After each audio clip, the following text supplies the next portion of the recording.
이 많은 여러 데이터 중에서 학습 데이터를 어떻게 구축할 것인가에 대한 DB 스키마부터 시작해서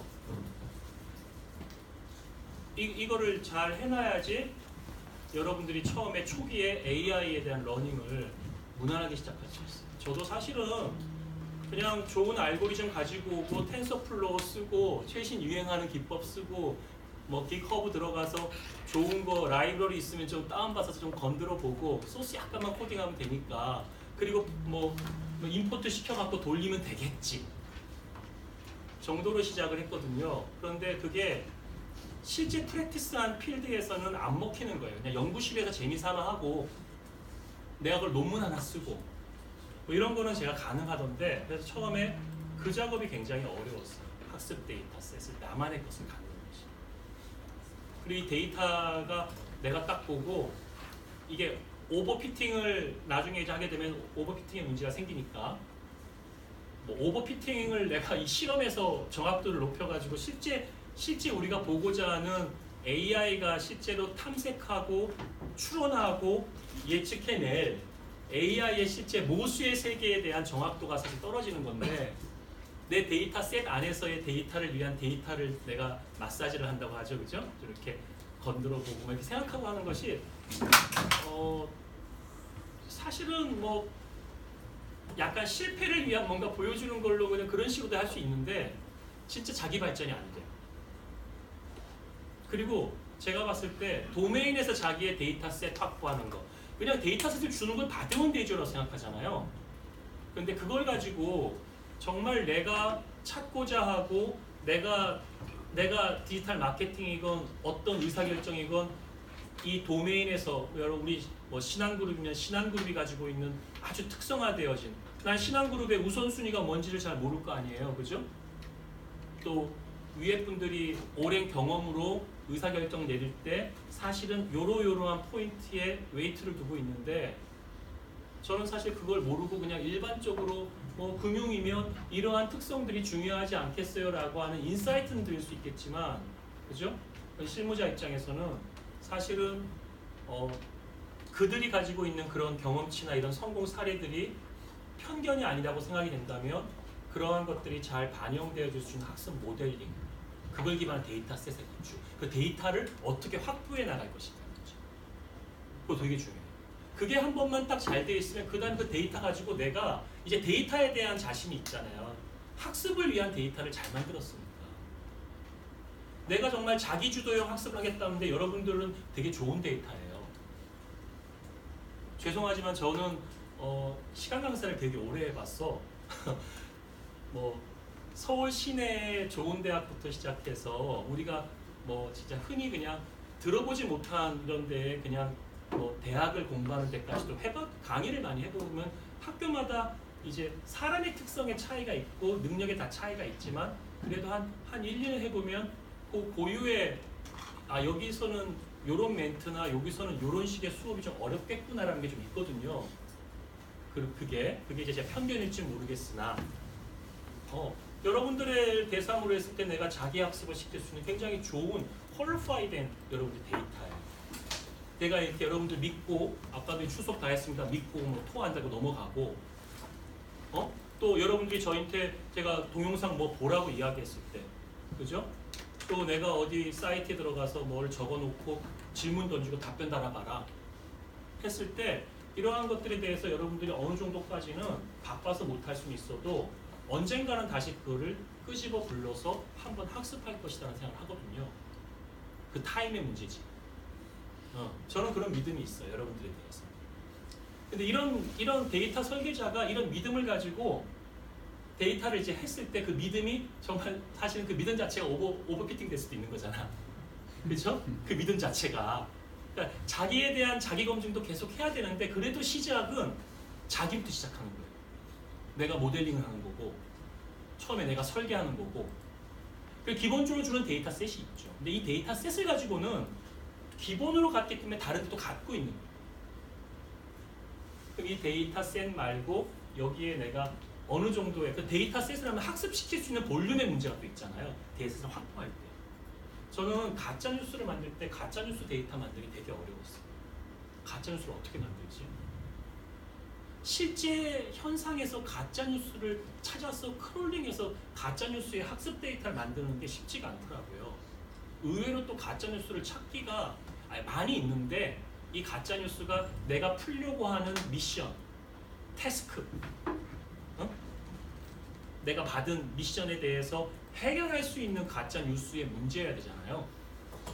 저는 이제 제가 받은 문제 자체가 가짜뉴스라고 하면 우리가 생각했을 때 문맥 전체에 논리 섞인 정합성을 찾고 막 이럴 거라 생각하지만 그게 아니었거든요.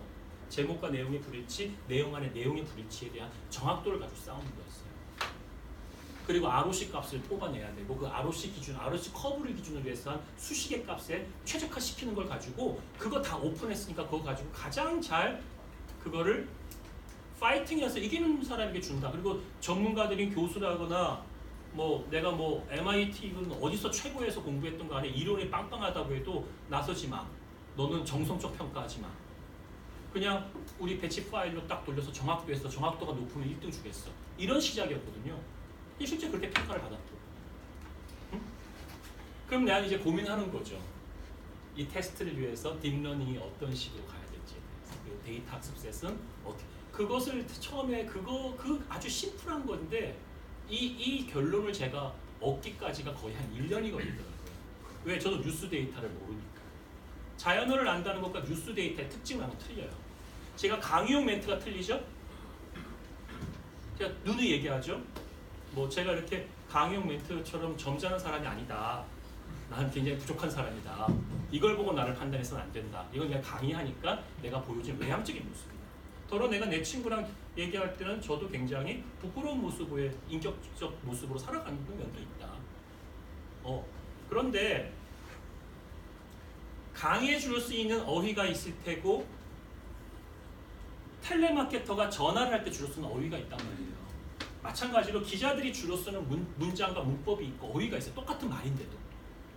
근데 제가 이제 컴피티션을 했던 그 경쟁을 했던 그룹은 그냥 이게 이래요라고 결과를 도출해주고 혼자 자기 만족하고 논문을 내는 성격이 아니라 대한민국에서 자연어 처리를 한다는 사람들이 다 와서 오픈된 데이터를 놓고 정확도를 갖고 싸우는 거니까 문제는 모르는 거고 그 문제는 대체는 이런 유형이라고는 알려줘요. 예를 들어서 뭐 강장묵이 고려대학교에서 강의를 하였다. 뭐 4월 6일 날에 맞는 얘기잖아요.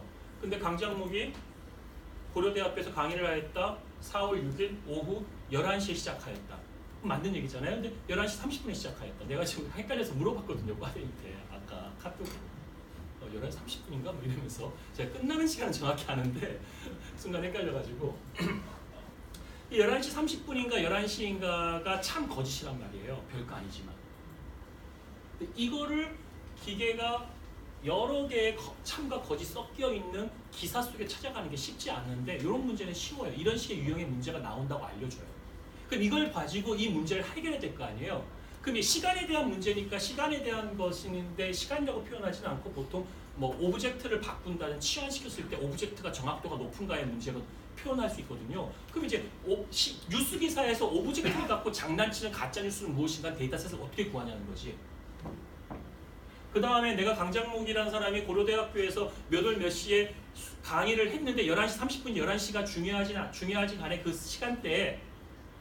시간대에 뉴스 기사가 기본적으로 주는 데이터셋이 기사 정보, 어느 언론사, 소스, 뭐 이런 것들일 거 아니에요. 그런 기본적인 데이터셋에다가 좀 더 정확도를 높이기 위한 어떤 데이터셋을 나는 진짜 내 리소스 가운데서 확보할 수 있을까? 뭐 이런 것도 굉장히 중요한 이슈예요.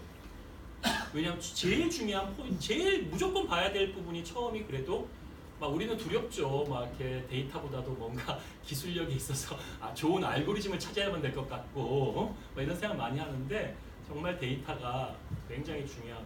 그래서 아까 봤을 때 데이터셋에 대한 문제가 제가 이제 말씀드린 거였고요. 그래서 이제 트레이닝 셋을 만들고 이제 테스트 셋을 만들어서 머신러닝을 하죠. 그래서 유효성 테스트를 하고 테스트에 대한 테스트를 하는데 이게 우리가 데이터가 학습 데이터가 제한적일 거 아니에요. 학습 데이터 100개이다. 그죠? 모수는 1만 개를 바라볼 건데 학습 데이터가 100개를 가지고 이제 학습시켜서 딥러닝 한 걸 가지고 이제 정확도가 좋으니까 모수에 던지자 이렇게 되는 거란 말이에요. 데이터를. 그러면 학습 데이터 100개인데 학습 데이터 100개는 내가 답을 알잖아. 가짜뉴스고 참이면 강장묵 교수가 강의를 하였다. 강장묵 교수가 강의를 들었다. 다르죠. 이게 수동과 능동의 문제잖아요. 그죠? 이런 문제들은 조금 더 복잡해져요. 그러니까 이런 식의 요소 기술의 문제들이 쭉 나와요. 그 문제가 배분되어 나오기 때문에 가짜 뉴스를 찾는 거에서 그거를 내가 오버피팅의 문제가 없이 어떻게 정확하게 다 이걸 맞춰갈 전체 평균을 높여서 맞춰갈 것인가가 이제 제 전체 프로젝트를 관리하면서 제가 계속 갖는 고민이거든요. 왜냐하면 한쪽 문제가 세면 한쪽은 떨어져요. 미션 1번이 세지면 미션 2가 떨어지는데 미션 1번이 뭐냐? 제목과 내용의 불일치. 미션 2가 뭐냐? 뉴스 기사의 내용 안에서 내용의 불일치. 내용 안에 내용의 불일치가 되면 대부분 낚시성 글자가 많아요. 제가 이렇게 강의를 막 하다 끝날 때쯤에 역시 그래도 신한그룹의 금융이 최고죠. 이러면 이거 광고란 말이에요. 제가 AI 지금 얘기하고 있는데 갑자기 뒤에 이거 확 던지면 그건 낚시성이거든요. 그죠? 이해가죠? 제목은 그럴듯하게 처음에 AI 강의했는데 내용 밑에는 신한그룹이 AI로 제일 잘 나가고 있고 신한그룹의 AI 센터가 이번에 글로벌 탑 뭐가 되고 이런 소리면 이건 내용이랑 너무 안 맞잖아요.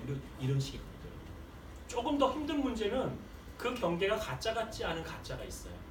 이걸 또 어떻게 구분할 것인가 이런 문제가 있는데 여튼 100개의 데이터셋을 유효성 평가와 테스트를 위한 테스트를 평가를 또 하거든요. 왜냐하면 이제 내가 학습한 애가 정확도가 높은지 안 높은지를 테스트해야 될 거 아니야. 이해가요? 내가 이제 강의를 막 트레이닝 받았어요. 이렇게 이제 자기 학습이 좋은 학생들을 대상으로 제가 강의하는 방법을 내가 해명하는데 이 전체의 학습 데이터인데 다 강의하지 않고 요만큼을 강의한 요만큼만 강의를 해. 요만큼 절반 딱 하고 아깝잖아요. 절반. 근데 여긴 답을 알아 이제 만족도가. 요거 배운 거 갖고 요만큼은 유효성 평가. 이거 한 것 자체가 통계적 유의한가를 확인해봐. 그럼 괜찮게 나왔어 통계값이. 오케이. 그러면 이제 이 딥러닝한 애를 데리고 요만큼을 가지고 강의 만족도를 실제 테스트를 해보는 거야. 근데 이 비율을 어떻게 잡냐에 따라서 없는 데이터셋을 가지고 학습 데이터셋을 가지고 그 정확도, 그 다음에 그 작은 알고리즘의 약간의 변화가 주는 레이트의 변화가 클 때 그 원인이 뭔지를 찾아낼 수가 없는 거예요. 일을 하다 보면 그런 거가 책에 없는 그런 미션의 문제 때문에 미디어 책을 보고 앉아 있고 언론학 개론을 보고 있고 뉴스는 어떻게 편집되는지에 대해서 뉴스 실제 기자 불러다가 야 나는 한 번도 뉴스가 이렇게 나와 있는 것만 봤지 안에서 너희들이 어떻게 편집하는지 모른다. 그 사람들은 뻔한 얘기지만 자기들이 하는 편집창도 보고 이건 자동으로 올라간 거였구나. 기사를 송출하면 이런 식의 지식들. 그런 것들 속에서 자기가 계속 끊임없이 여기에 이걸 해결하려고 고민을 많이 해야 되고 그림은 되게 심플한데 실제로 이제 일을 해나갈 때는 그런 문제가 생기죠. 마찬가지죠. 여러분들 빅데이터 분석할 때도 매핑하는 문제, 매핑된 것을 갖고 다시 터트려 갖고 리듀스하는 문제.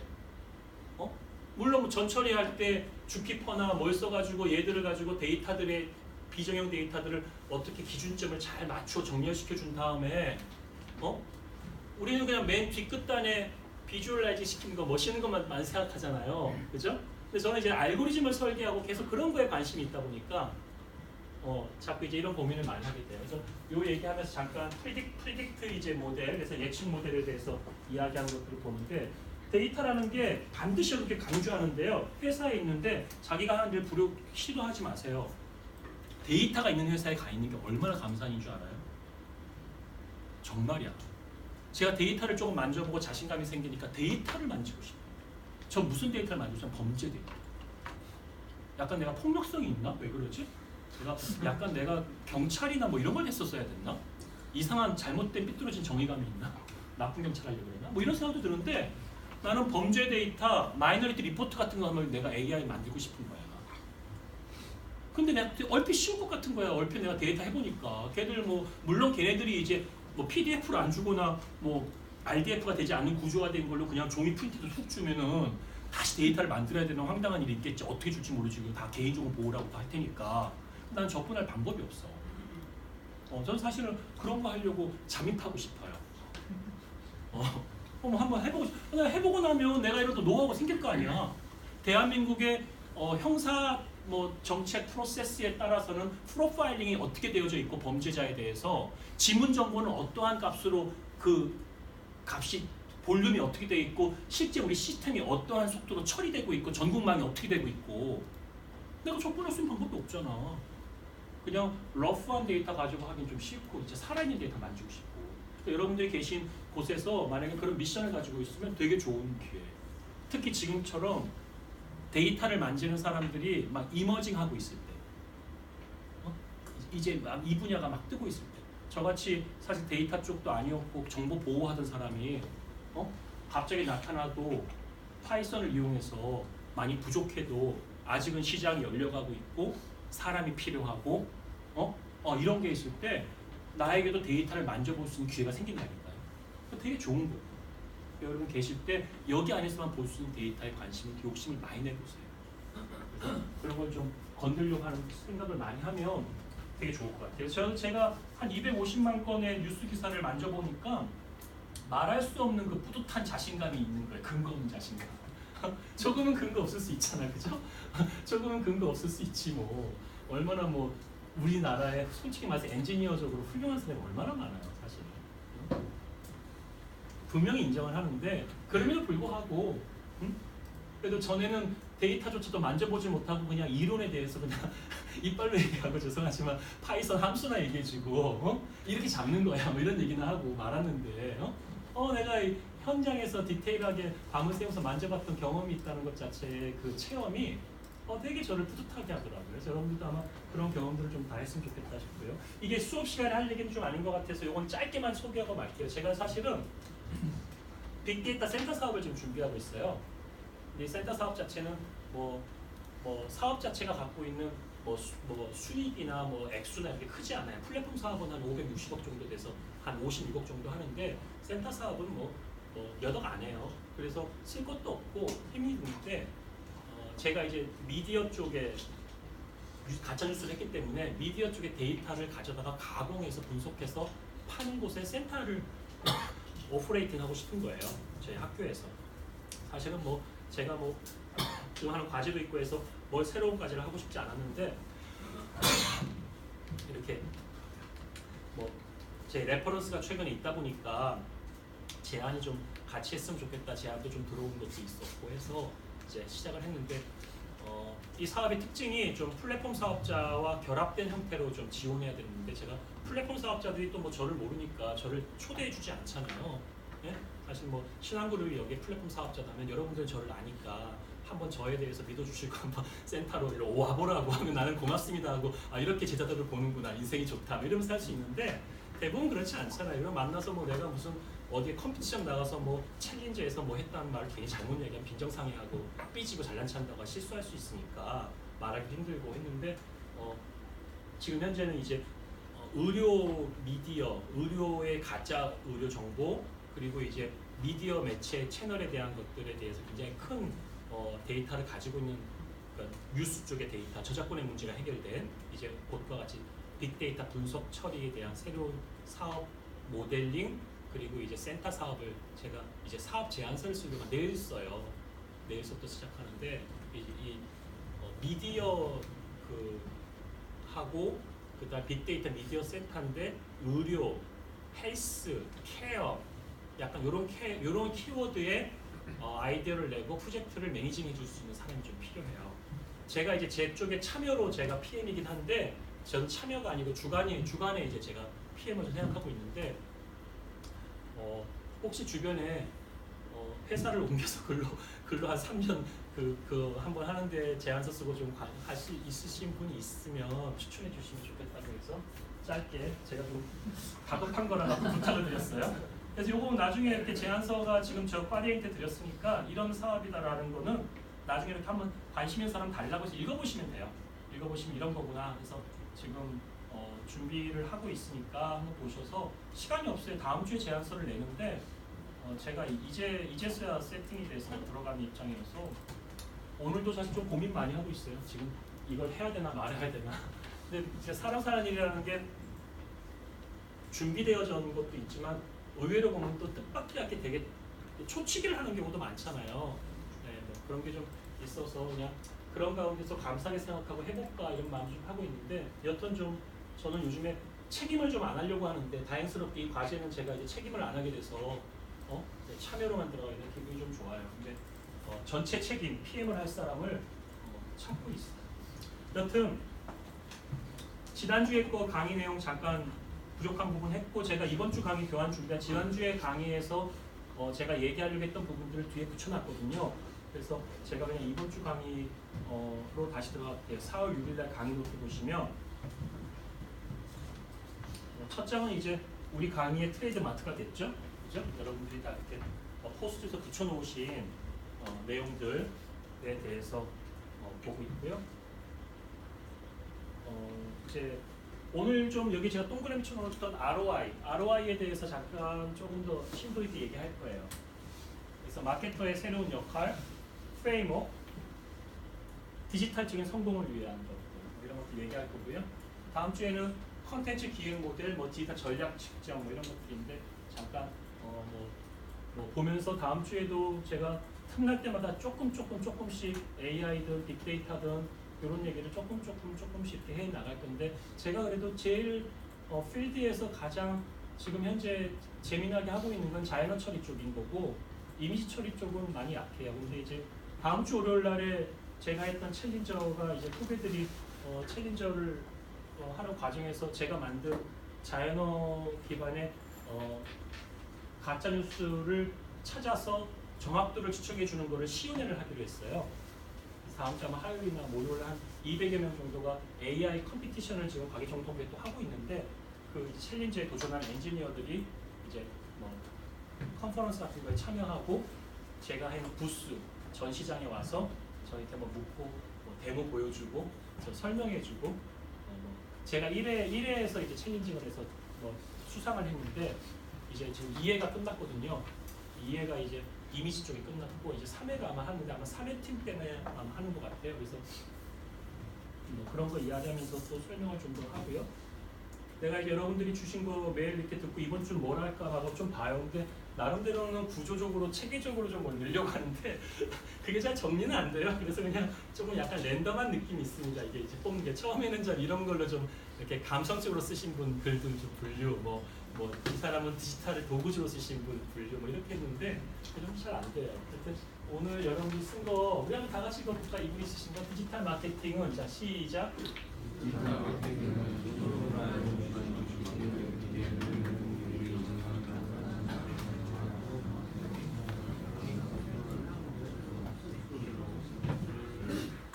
그렇죠? 그래서 보면은 새로운 기술 예를 들면 AI다라고 말씀하셨네요, 그죠?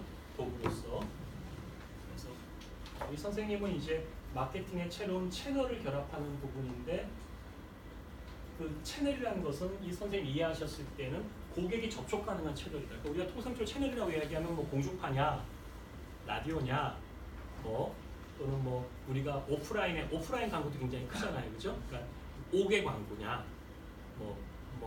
매거진에 올리는 거냐, 잡지냐. 예달 때 기억나시죠? 매거진이라고 해서 JPG 매거진 사이트 소개해드렸죠. 그래서 JPG 매거진의 새로운 매거진이 지금 없어지고 있어요. 이제 요즘에 실감하죠. 김영란법 때문에 그런 것도 있지만 기자들이 옛날처럼 제품 시연이나 이렇게 하러 갔을 때 초대받아가지고 잘 식사 대접받고 이런 경우가 잘 안 생겨요. 누가 초대되죠? 파워 블로거. 그런 사람들이 오히려 기자들보다 영향력이 있다고 보기 때문에 그런 분들을 초대하고 제품이나 서비스를 소개하고 이런 경우가 많이 생기잖아요. 그죠? 그러니까 그런 다양한 채널이 있으면 고객이 접촉 가능한 전 채널이니까 우리 몸에 채널이 몇 개가 있는지 한번 생각해 봅시다. 이분이 얘기한 걸 가지고 몇 개가 있어요? 채널. 마케팅적인 채널도 될 수 있고 기술적인 채널도 될 수 있고 본인이 이해하는 채널 뭐가 있어요? 네. 외부 세계와 자기 몸뚱아리가 접촉하고 있는 채널 뭐가 있어요? 눈, 그래. 시각 채널, 코, 냄새 받는 채널, 귀, 듣는 채널, 촉각, 그죠? 옆에는 뭐가 있어요? 이거 왜? 미각. 그죠? 그 옆에 분 하나 더 물어볼까요? 오감 다 나왔으니까 이제 여기서부터 크리에이티브 나오는 거겠죠? 여기까지는 무난한 거고. 그잖아요? 여기까지 이제 쉬웠어요. 쉬웠는데 여기 이제 힘든 거죠. 육감이죠, 그죠? 뭐 이렇게 남성분들이 뭐 이렇게 바람을 피우려고 한다면 금방 알 수 있겠죠. 뭐 자신 있죠. 그죠? 우리는 스텔스 기능을 충분히 발휘했다고 생각하는데 사실은 잡히잖아요, 그죠? 제가 정보 보안 전문가인데 제가 이렇게 한눈 팔면 눈만 이렇게 와이키키나 이런 데 앉아서 눈만 잠깐 돌려도 바로 눈치를 알고 바로 모래를 던지고 옆에서 저한테. 그러니까 이 육감이 뛰어난 거예요. 제가 이렇게 눈 안 돌아가는 것처럼 이렇게 해도 그냥 약간 인상만 찌그려도 그게 저건가 보다 생각할 수 있잖아요, 그죠? 이러면 우리가 알 수 없는 기능인 거죠. 그러니까 제가 공부를 하는 게 참 의미가 없다. 내가 참 정보보호가 전공인데 내 프라이버시 다 털리는구나. 이런 고민하죠, 그죠? 내가 보안으로 뭐 해시 값을 얼마를 둬가지고 뭐 몇 비트로 뭐 뭘로 잡아주고 뭐 트리플 데스를 쓴다는 둥 뭐 HTTP는 S자 붙여갖고 보안 모듈로 들어간다는 둥, 뭐 SSL을 쓴다 이런 것들을 가지고 강의하고 얘기했던 사람인데 근데 이제 역시 소셜 엔지니어링이 최고인 것 같습니다, 그죠? 사회공학적 접근에 의해서. 뭐 그런 데에는 보이지 않게 우리의 정서나 감정이나 인간이 가지고 있는 취약점을 노리는 거잖아요, 그죠? 이제 그런 것들에 대한 감이 있죠. 자, 그 뒤에 프레기 여쭤볼게요. 또 다른 채널이 뭐가 있는 것 같아요? 6가지 채널 나죠. 식스센스. 식스센스는 이제 영화도 있었기 때문에 영화도 식스센스가 있었으니까 우리가 예측할 수 있는데 이제 세븐 하나 더 넣으면 뭐가 있을까요? 우리가 참 볼 채널이 별로 없어, 그죠? 우리 몸뚱아리 채널이 그렇게 많지가 않아. 적외선 채널도 없잖아, 우리. 그죠?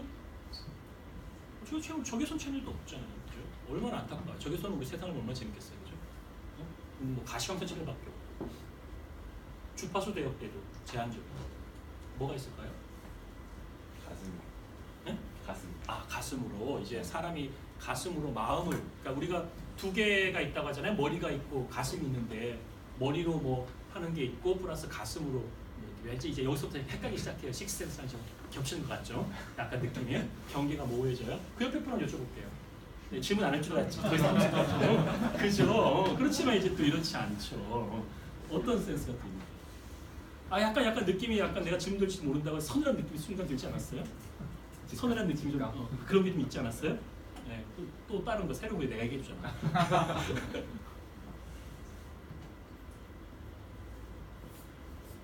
괜찮습니다. 이제 제게 질문을 던진 분들이 뭐 제가 이렇게 불편하게 들려고 한 게 아니고 이걸 계기로 그런 생각 좀 해보세요. 여러분들이 웨어러블이 들어가면 몸뚱아리에 대한 내 몸이 갖고 있는 기본적인 센스는 강화되죠.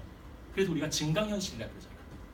내 눈은 가시광선을 밖에 못 보는데 적외선도 보게 한다거나 내 눈은, 내 귀는 특정한 고주파대밖에 못 듣는데 이 고주파대를 못 듣는 고주파대의 것은 시각화시켜서 보여준다거나 무슨 말인지 알겠죠? 그리고 나는 위험 시그널에서 여기서 라돈이 깔려있는지 모르는데 라돈이 깔려있다고 특수 렌즈를 끼면 라돈을 센싱한 것에 대해서 비주얼라이징 시켜서 나한테 보여준다거나 물론 나에게 똑같은 채널이지만 다른 센서가 있을 때만 그 채널이 드는데 그 채널을 시각화 채널로 바꾼 거죠. 이해가시죠?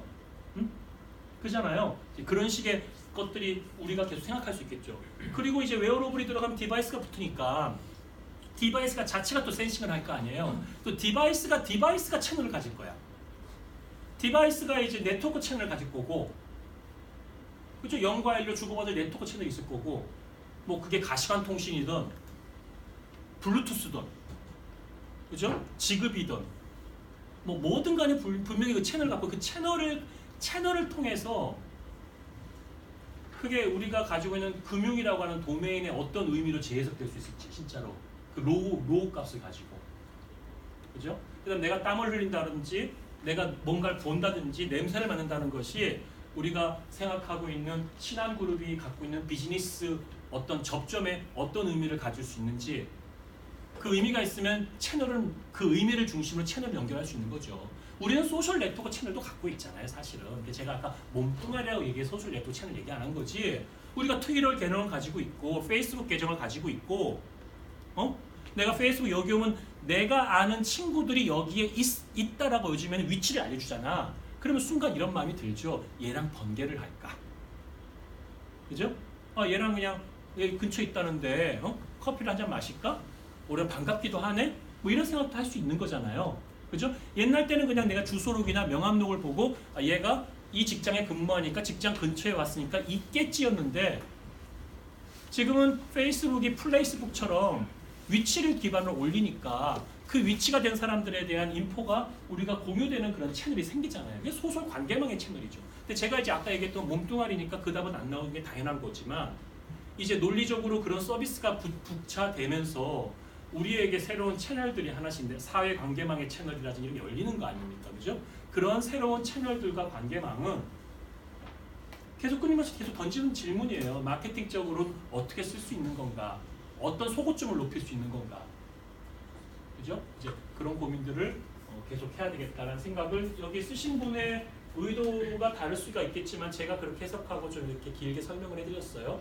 그래서 혹시 이거 보신 분이 저도 그런 마음이었어요 하면 나중에 저희한테 그랬다고 얘기해 주세요. 재밌을 것 같아요. 그럼 이거 한번 읽어볼까요? 디지털 마케팅이랑 시작. 디지털 마케팅이란 모든 분야가 통합되어 디지털을 통해 고객에게 효과적으로 전달할 수 있는 방법을 말합니다. 그렇죠? 그래서 굉장히 통합적 사고를 가지고 계신 것 같은데, 그죠?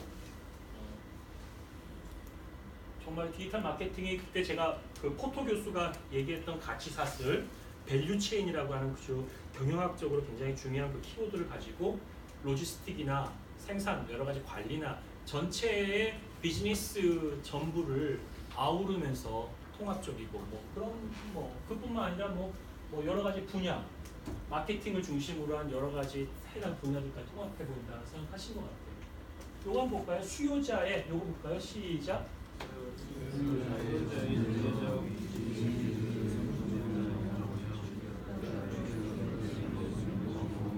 마케팅에서 참 많이 쓰는 거죠. 니즈라고 얘기했고 잠재라는 표현을 했고 미지라고 얘기했잖아요. 그러니까 invaluable, invisible, 그죠? 보이지 않는 것들이죠, 그죠?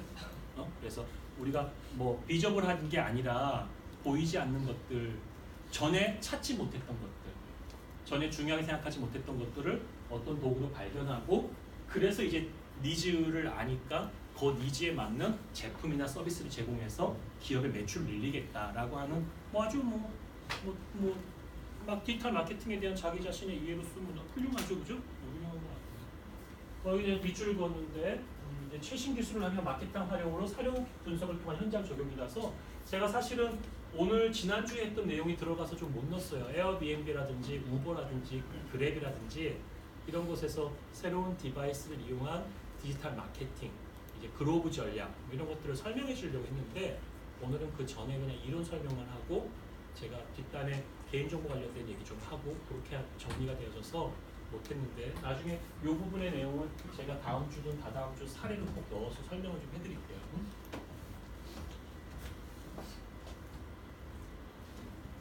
이거 한번 볼까요?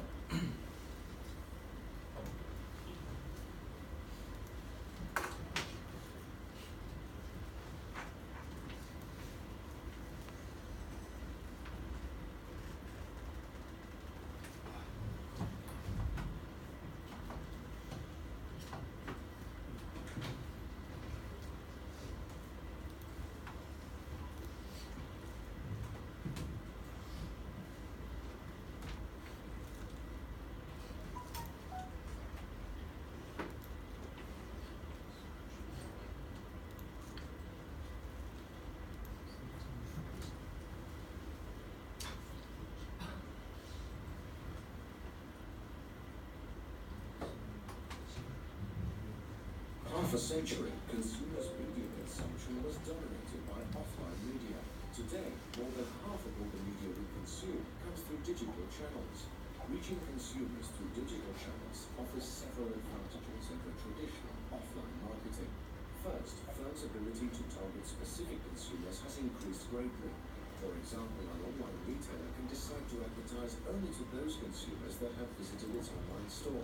The second big advantage of digital marketing is measurement. Online, it's possible to track individual consumers across time and even across devices. With measurement comes the ability to optimize. Testing two different advertising campaigns, so-called A/B testing, is easy in digital marketing.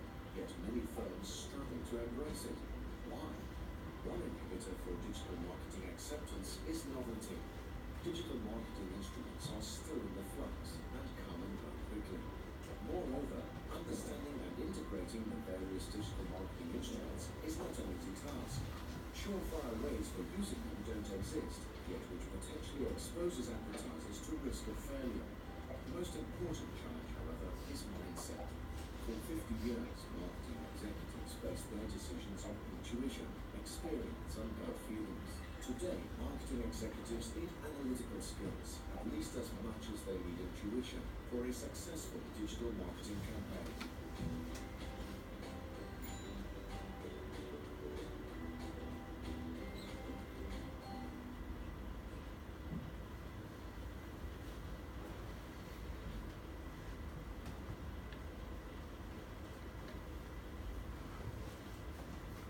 그래서 디지털 마케팅에 대한 뭐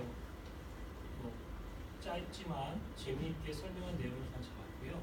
여러분들 제가 이거 하나 소개해 드렸는데 돌아가시면 키워드로 관련된 영상, 또 그 키워드 더 좋은 영상 좀 주말이니까 쉬는 마음으로 보세요. 집중해서 괴롭게 보지 마시고 대신 이거 재밌다 그러면 두세 번 보시고, 그리고 정말 좋다면은 우리 저기 과대에 있는 우리 선생님한테 보내주세요. 그럼 저도 볼게요. 저도 뭐 검색하는 게 제한적이고, 그리고 또 이렇게 강의에만 집중해서 많은 시간을 좀 투입하고 그래야 되는데 살다 보니까 그러지 못할 때가 많거든요. 그래서 저도 같이 이렇게 보고 배우고 하면 좋으니까 그렇게 하시면 좋겠다라고 당부 말씀드리고요. 마케터의 이제 새로운 역할이죠. 그래서 개발 인프라를 위한 기술 적용이 아니라 그냥 기술만 적용하는 게 아니죠. 근데 이제 여러분들이 만약에 마케터로서, 사회과학적인 마케터로서 마케팅에 대한 광고 홍보에 대한 이해가 되게 높은 사람이면 기술을 좀 여기에 내가 애드하고 싶다 이런 마음이 들겠죠. 그러려면 우리나라에 그냥 기술만 공학적으로 잘 가르치는 데 들어가서 정말 그 엔지니어랑 부딪히면서 이렇게 하는 게 되게 좋고, 약간 좀 어설프게 기술과 이게 결합되어졌다고 하는 커리큘럼으로 들어가면 물론 잘 운영되는 데는 참 좋겠지만 우리나라가 아직 그런 융합이나 이런 것들에 대해서 아주 밀도 있게 하는 연구나 이런 경험이 좀 적잖아요. 티칭이나, 그죠? 그래서 저는 차라리 그냥 그런 공학적인 데 들어가서 같이 그냥 학생들, 젊은 친구들이랑 프로그램 짜고 같이 밤 새우고 같이 문제 풀어보고 이러면서 스스로가 계속 자기에게 질문을 던져야죠. 이제 이 기술을 내가 지금 현장 하고 있는 마케팅에 어떻게 붙일 것인가 고민들을. 그런 건 아니면 아마 대부분이 그럴 거예요. 그냥 현재 그냥 유행하고 있는 간단한 거, 그죠? 그래서 다음 소프트에 들어가서 거기서 제공하고 있는 키워드 분석이나 몇 가지 좀 보고 재미삼아 보고, 예를 들어 업체랑 연결하면 업체에서 애뉴얼로 주죠. 월로 주죠. 월로 주고 분기별로도 주죠. 또는 주별로도 줘요. 그래서 내가 이제 몇 가지 키워드를 주죠. 그럼 소셜 네트워크 분석해서 분석과 빈도량 뭐냐 해서 준단 말이에요. 그럼 이제 그걸 가지고 이 사람들이 보고서에 아주 비주얼하게 이쁘게 나오니까, 그죠? 실거, 빈도, 흐름, 신한 그룹에 대한 이벤트가 떴을 때 떴던 거는 그랬던 것 같아요. 해석해주고 그러거든요.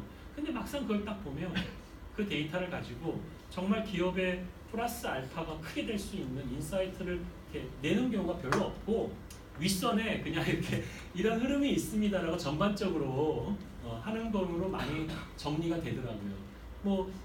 지금은 어떻게 운영하는지 모르겠어요. 그러니까 제가 이야기하는 게 조금 지난 시간의 것이니까 지금은 다를 것이다, 개선됐을 것이라고 분명히 생각합니다만, 서울시 같은 경우에도 이제 실검이라든지 서울시 관련된 거를 빅데이터 분석을 의뢰해요. 돈 많이 줘요. 그래서 의뢰하면 그 사람들이 이제 그 키워드를 가지고 버즈량, 데이터 시간, 인터벌에서 몇 가지 툴을 통해 소셜 매트릭스 툴이나 몇 가지 툴을 이용해 가지고 관계망도 분석하고 뭘 떴던 것도 얘기하고 막 그런단 말이에요. 보고서를 줘요. 그럼 그걸 가지고 그 안에 자문하는 그룹이 있죠. 자문 교수들이나. 그래서 1차 자문하는 좀 약간 로우 레벨의 자문 교수도 있고 좀 약간 시장을 중심으로 해서 커뮤니케이션 할 수 있는 또 하이 레벨의 몇몇의 자문 그룹이 있는데 거기에다가 이제 미디어 소통 공부하는 뭐 국장에 이런 친구들이 그 레포트를 갖고 또 의견을 줘요. 어떠냐고. 왜 처음에는 좀 그래프도 재밌고 하니까 좀 뭐 얘기도 하고 재밌는데 그게 이제 뭐 정례화되고 하다 보니까 뭐 새로운 건 별로 안 나오고 그 데이터를 기반으로 해서 뭐 나오는 게 아니라 그냥 빈도나 트렌드나 현황 이슈에 대한 뭐나 이런 걸로 그냥 익숙해지면서 그 이제 그것을 정성적으로 평가하는 델파이적인 어떤 전문가 그룹이 우리가 생각하는 시민들과 너무나 많은 괴리가 있는 분들이기도 해서 그런 것도 있을 수 있고 등등등 운영의 묘에서도 그런 부분이 있을 수 있고 또 실제 그 안에서 데이터를 많이 알고 이해하면서 그 데이터를 가지고 전체를 컨트롤할 수 있는 분이라기보다 그냥 데이터 결과를 미디어적인 걸로 편집해서 언론사 출신이니까 이렇게 전달해가지고 또 법률적인 거 검토해가지고 대응하고 이런 파트들이 좀 강하다 보니까 실제 이제 데이터를 실험적으로 만진 것이 서울시의 시민의 정말 달랐던 데이터가 반영된 의견으로 되어져서 시작. 그 돈이 없대거나 그런 아이디어가 전혀 없었던 건 아니에요. 그거를 실제로 운영하고 구조화시키고 정책에 반영하는 전체 프로세스에서 힘을 받고 리딩해 나가는 그룹이라든지 그 전문가 그룹이라든지 또 정무적으로 야 이건 아니잖아 이렇게 얘기했을 때 야 데이터가 아니잖아 네가 정부인 네가 아닌 것 같다라고 정말 옷벗을 각오를 하고 똘끼를 부리고 뭐 이런 사람들도 좀 있어야 되고 이런 전반적인 이런 인프라나 보이지 않는 문화들이 좀 존재돼야지 되는 것들이죠. 그래서 여러분들이 아마 회사 내에서 무엇을 시작을 해도 그런 고민이 있을 겁니다. 그다음 매출과 브랜딩이죠. 그래서 뭐 브랜딩 효과를 잘하면 기술을 활용하죠. 그래서 마케터와 AI가 이제 일러스터 되어져서 뭐 광고를 위한 일러스트레이터는 광고에서는 일러스트를 그리는 사람이 한정한다고 얘기하는데 게임에서는 원화가죠. 설정 초안이죠. 광고 포스터처럼. 그래서 설정 포안을 잡는 거죠. 그래서 뭐 AI가 러프하게 설정 초안을 잡아줘서 이런 방향이나 뭘 얘기를 해주면 뭐 그런다라고 이 선생님은 그렇게 생각하신 것 같아요. 그래서 뭐 그렇게도 생각할 수 있겠다. 그죠? 그러니까 이렇게 생각할 수 있겠다를 여러분들이 나름 자기 이야기로 많이 그려놓으세요. 그 시나리오가. 그 중에 당연히 모든 게 다 현장에 적용되기는 어렵겠죠. 그러나 자기가 생각하고 있는 그 시나리오를 많이 가지고 있는 것도 여러분들이 또 그런 자체를 좀 재미있어 생각하시면 좋을 것 같아요. 저는 옛날 휴대폰을 열면은 커피숍에 보면 이렇게 누리끼리한 종이 있잖아요. 거기다가 제가 특허를 출원했을 때 썼던 주요한 메인 아이디어의 그 데이터 구조도, RDF 관계망, 관계도, 데이터 플로우그램, 다이어그램 차트, 시스템 구성도, 아키텍처 뭐 이런 거, 그다음에 컨피규레이션, 가끔은 뭐 간단한 수식, 근데 이제 그 수식은 좀 기존의 수식이라서 조금 뭐 고쳐야 될 부분도 있지만 그런 것들, 그리고 이 비즈니스 모델이나 이 기술이 갖고 있는 특징, 뭐 사회 현안 해결 가능성 이런 것들을 기술하는 거가 있어요. 보면 내가 이렇게 전 세계나 한국이나 어딘지 뭐 맛집이나 커피숍 좋은데 찾아가서 앉아가지고 할 일이 없으니까 사람들 멍하니 쳐다보고 있다가 만난 사람이 또 재미난 얘기를 해주면 아이디어를 들어서 그런 그림을 또 그렸던 게 저에게 굉장히 중요한 자산이 됐는데 그걸 제가 되게 오래 했거든요. 한 10년 넘게. 그래서 그 10년 넘게 한 결과가 이제 특허가 한 100개 정도가 출원되어 있고 한 50개 이상이 등록되어 있거든요.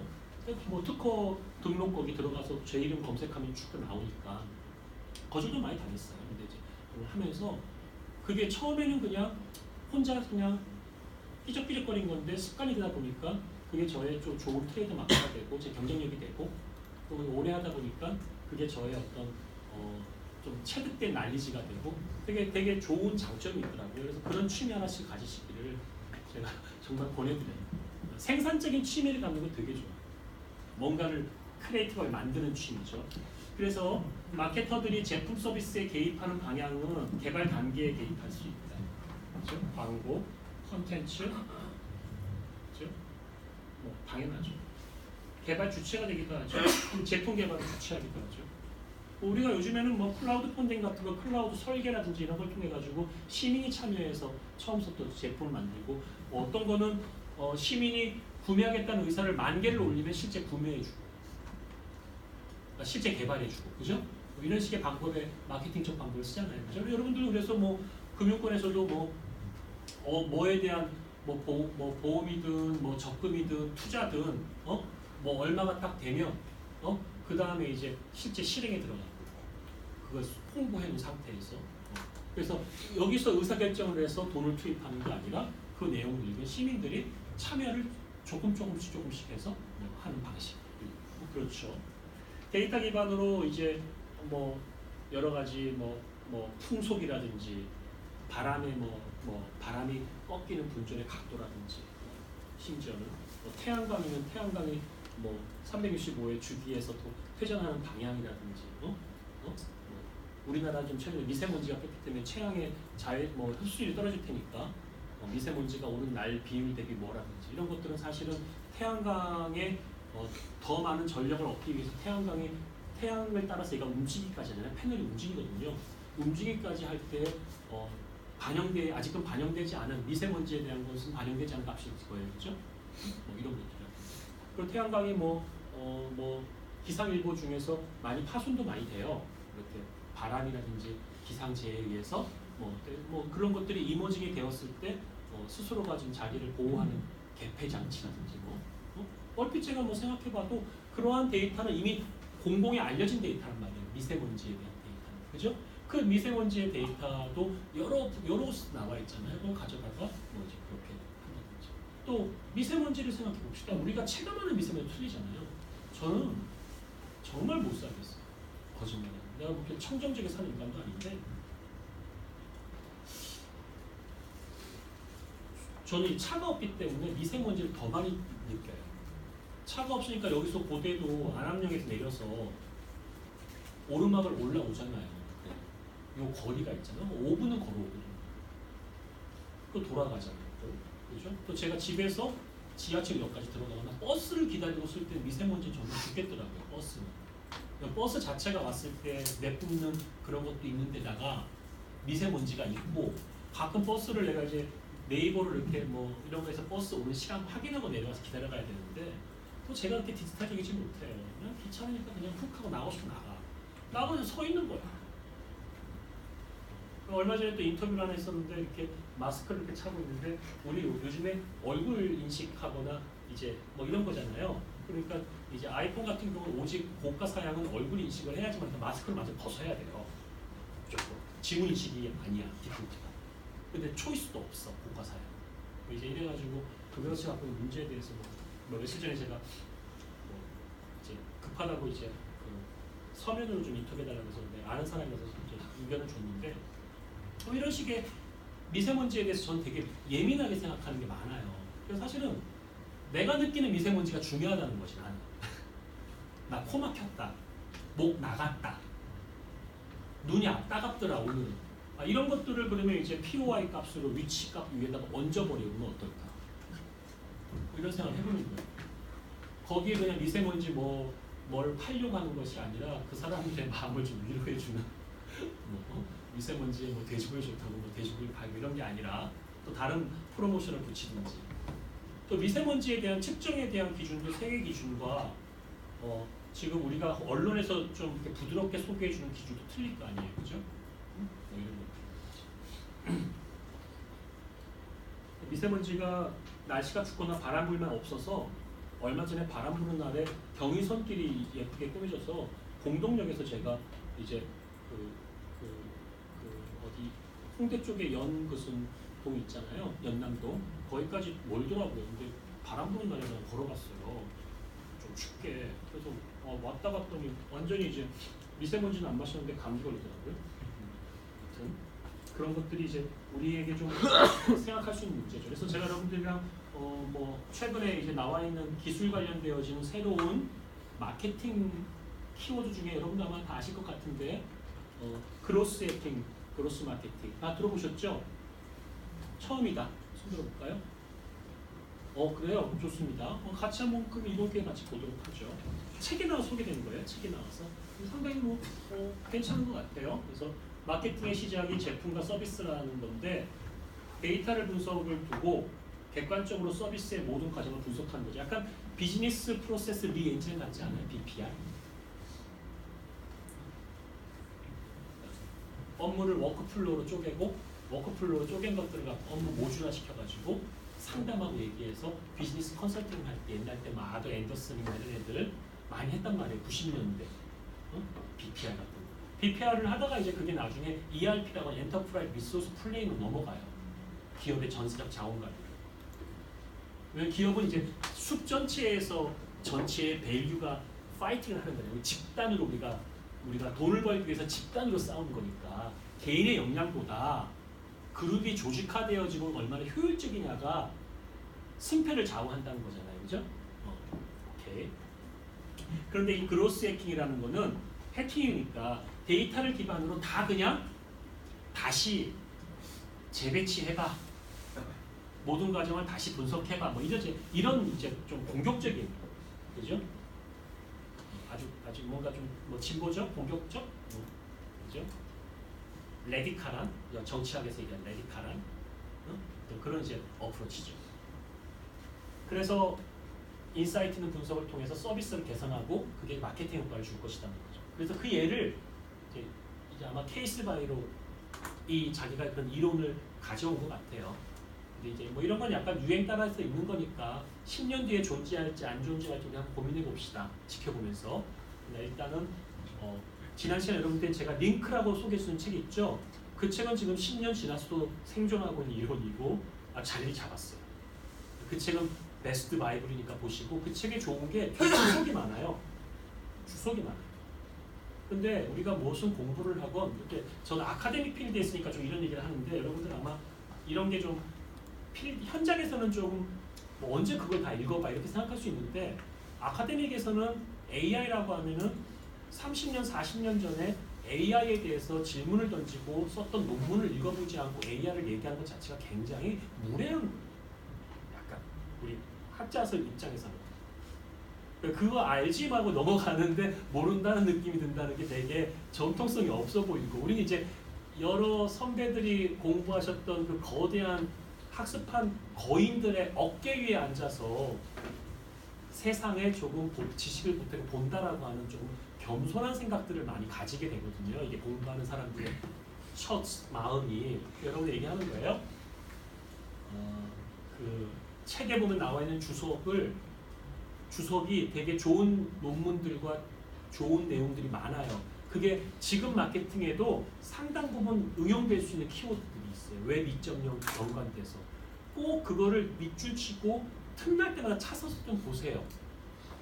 이 사람은 이걸 보고 이 책을 썼는데 나는 지금 이 시점에서 이걸 봤더니 이렇게 해석할 수 있겠네라고 자기가 자기 해석을 좀 쓰시고 하면 공부가 되게 깊어져요. 저는 제가 정말 버리기 힘들었던 것 중에 하나가 제가 봤던 책인데 봤던 책에 줄을 쳤던 것도 아쉽지만 제가 지금은 한 10년 전서부터 커피숍에 앉아가지고 누리끼리 한 종이 갖다 놓고 볼펜 해놓고 내가 그림 그리고 아이디어 떠오르면 전에 칠판에 그린 것처럼 나 혼자 그리고 좀 기술적으로 부족하면 검색해갖고 영어로 나와 있는 여러 가지 특허나 내용들 보고 수정하고 고친 다음에 특허 출원한다고 했잖아요. 그게 내 취미 활동이에요. 요즘엔 특허를 많이 내서 이제 그런 것도 관심이 없어서 그냥 멍 때리고 노는데 제가 한때는 뭐가 좀 되고 싶어서 그랬단 말이에요. 응? 그런데 그 앞에는 그럼 나는 뭘 했느냐? 제 자랑하는 게 아니라 그냥 여러분들도 성공한 공부하는 방법이 있겠지만 참고를 해보시라는 얘기예요. 그 앞에 내가 뭘 했냐면 책을 읽고 옆에다 내 생각을 썼어.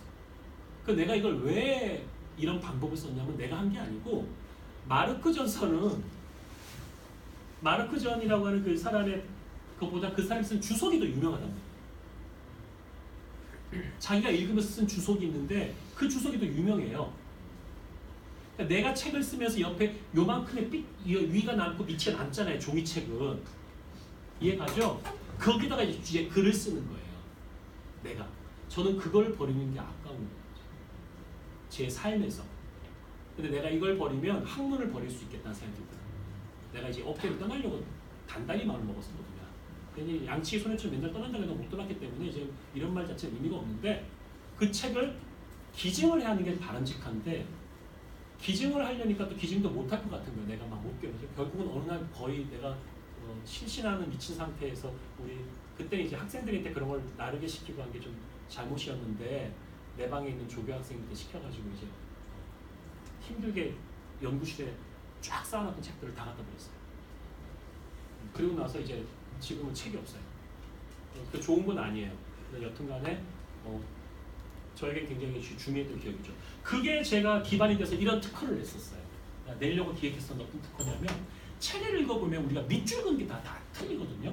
내가 여러분들한테 교재를 지금 뭐 제대로 된 교재를 안 잡았단 말이에요. 요즘은 뭐 교재 잡으면 학생들이 좀 섭섭해하기도 하고 뭐 팔아먹냐 이런 말도 듣기 싫어가지고 한 명이라도 그런 말 듣는 거 자체 싫어해서 저 잡진 않았지만 내가 여러분 똑같은 교재를 놓고 내일도 줄 쳐갖고 한 거야.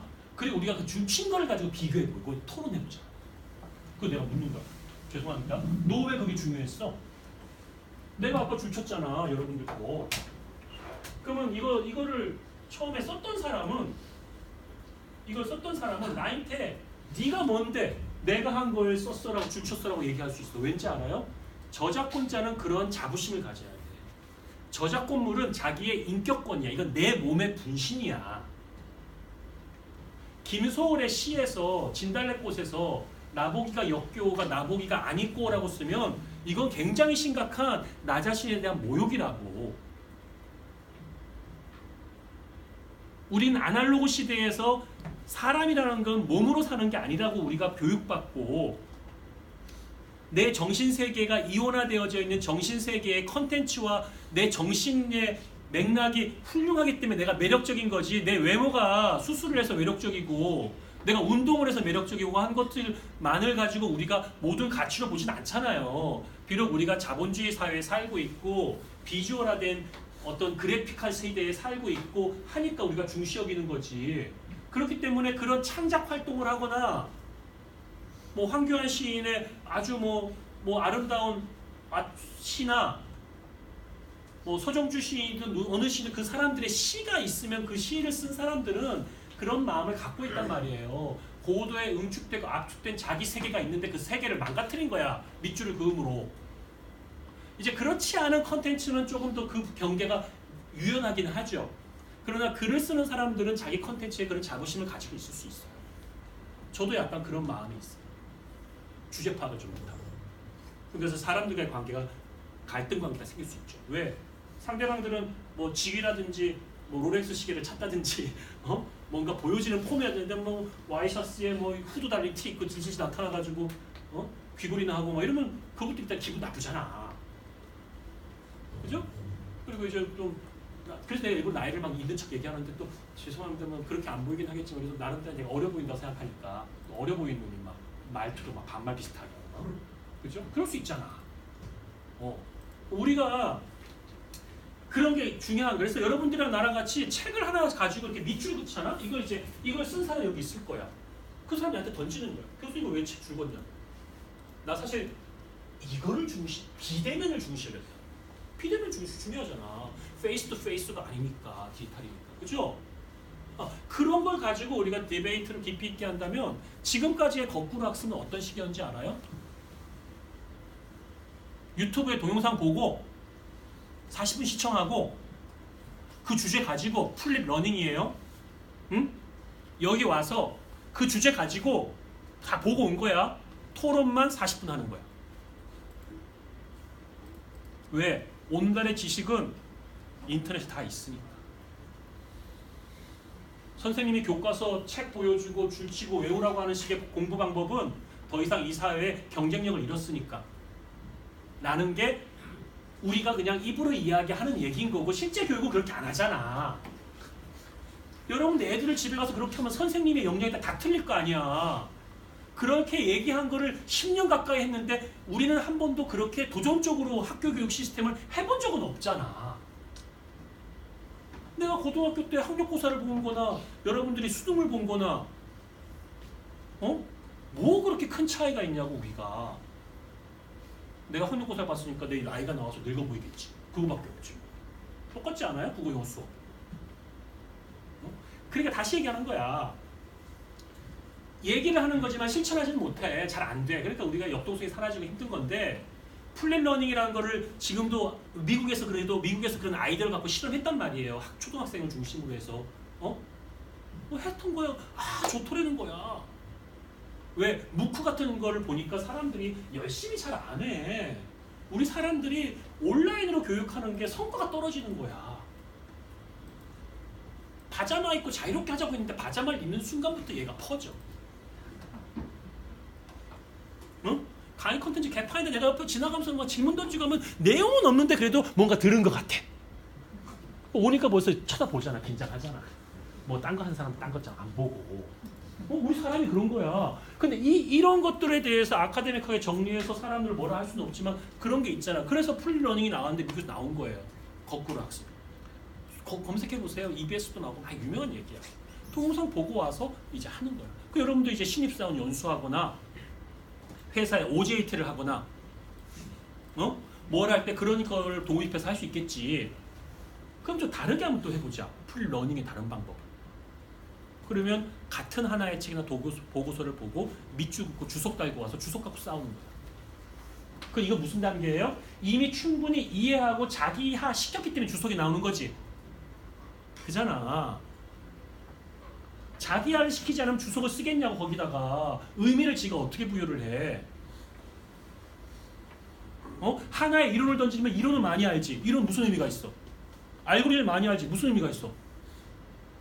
알고리즘을 가지고 내가 하고 있는 신한그룹에서 하는 내가 만드는 데이터에다 그 알고리즘을 정말 내 나름대로 고쳐 나갈 수 있는 능력이 있는 게 대단한 거지. 그럼 뭐 네가 이론 많이 하는 게 무슨 의미가 있어? 주면 나 그냥 돌려요. 그렇게 영혼 없이 사니까 그 공무원이나 여러분들 무슨 차이가 있어? 그렇지 않아요? 나도 강의를 그냥 기본적으로 하는 방식으로 하면은 문제 없이 무리하 없이 가요. 그리고 나 요즘에 또 내 가방끈이 있잖아. 라이센스가. 나 학교에 편하게 또 자리 잡고 있고 잘릴 일도 없고 누가 날 뭐라 그러겠어. 안 그래요? 굳이 뭐 피곤하게 새로운 걸 시도해.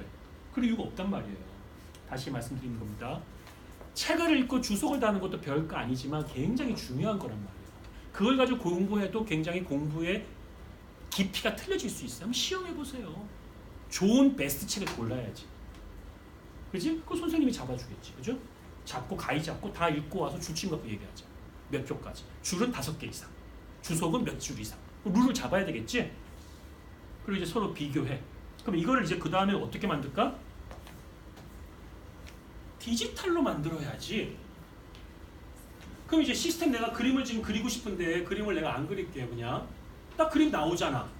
책 하면 책을 이제 그 페이지에 문제가 무슨 문제가 있어? 책을 그 페이지에 그 책을 내가 줄쳤다는 걸 인식할 수 있어 없어? 어떻게 인식할 거야?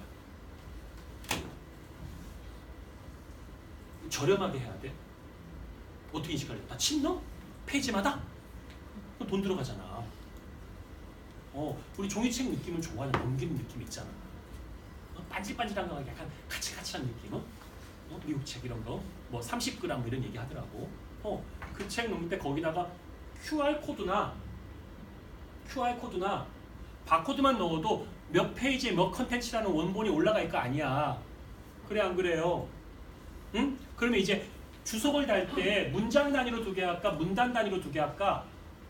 한 줄 떨어졌을 때 넣을까? 하면 떨어질 때마다 QR 태그를 좀 다르게 작게 넣을 수 있겠지? 그럼 카메라를 찍으면 이제 그 디지털 회사가 주면 그 컨텐츠가 연동되어지는 거야. 그지? 그 위치가 잡히잖아. 매핑되잖아.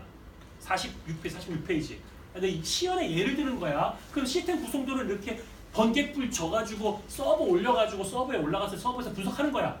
그죠? 그 아날로그 종이를 내가 찍은 아날로그의 QR코드처럼 그 페이지가 올라갔을 때 그럼 어떻게 할까? 삼성 펜을 이용해서 쓴 거가 연동해서 올라가게 할까?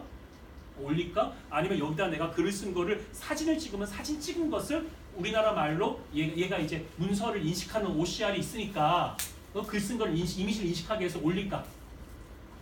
인식도 쉽겠지. 책이라고 하는 것에 나오는 빈도의 단어를 내가 흘렸으면 그 빈도로 피팅시켜주면 될 거 아니야.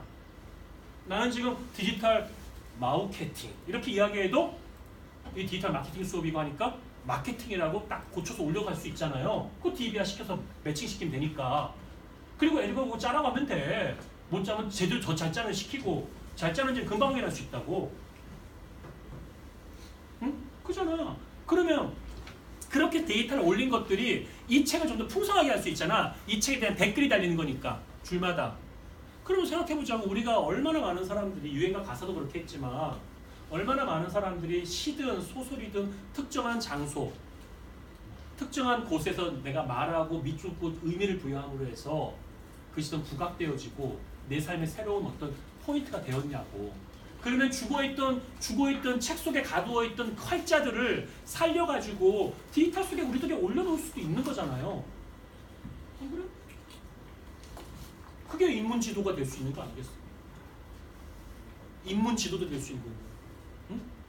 알트맵이 될 수 있는 거고, 뭐 리버티한 뭔가 될 수 있겠죠. 예를 들면, 응? 그래서 그런 플립 러닝의 기술, 그 다음에 페이지를 인식하는 저렴한 기술 몇 가지, 또 삼성에 있는 폰을 뜨거나 카메라 모듈을 넣어서 찍어가지고 인식해서 분석해서 올리는 기술, 그 다음에 얘를 멀징하는 기술. 그렇잖아. 언어들끼리 보니 여러 사람 보면 이제 이 밑줄은 사람들이 뭐라고 해석했더라는 대한민국의 주요 이 책에 대한 밑줄에 대한 해석이 있겠죠. 그죠? 그럼 이제 생각해보자고. 훈민정음을 한번 하든지 세종대왕실록을 한번 해보든지. 성경은 어마어마하지 않겠어요? 저마다의 삶 속에서 해석이 성경 말씀이면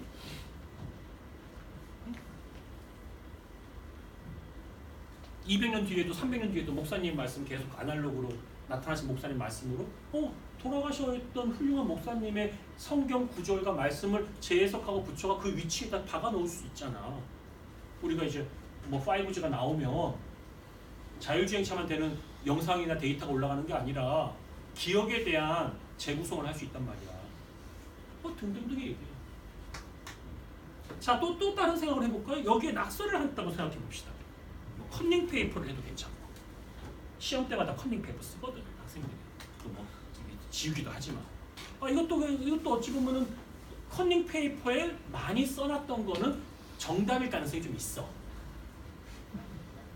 그럴 수 있잖아. 생각해보자고. 그놈이 그 짧은 순간에 모든 지혜 GPU와 CPU를 동원해가지고 요거를 힌트를 적으면 답일 거라고 했을 거란 말이야. 그리고 이제 걸리지 않도록 위해 자기만의 기호지만 기호도 규칙성이 있기 때문에 상당히 효율적인 기호일 수도 있어. 응? 그래. 그럼 그 컨닝 페이퍼를 올려가지고 공유한 건 어떨까?